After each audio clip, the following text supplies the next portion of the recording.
Ол кезде мен университетте оқып жүрген кезім, 3-ші курста едім, деп бастады сөзін Рая көзіне жас алып.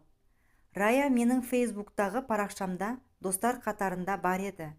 Бірде екеуміздің бір постыға жазған пікіріміз сәйкес келіп, солай екеуміз жақын танысып кеттік.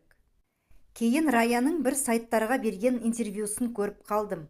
Ол жайында толық білгім келетінін айтып өтінгенімде ол келіскен еді. Солай екеуміз тапшанға отырып сырластық. Анам екінші күйеуімен тұрып жатты. Өгей әкеммен арамыз дұрыс болмады. Анамда соңғы кездері өгей әкемді жақтап сөйлейтінді шығарды, деп сөзін ары қарай жалғап. Шынымды айтсам, үйге келгім келмейтін. Басқа баратын жерім болмаған соң амалсыз келіп жүрдім. Көңілсіз күндерім жалғасын тауып жатты. Ал өгей әкемнің ерсі қылықтары күннен күнге артып келеді. Оның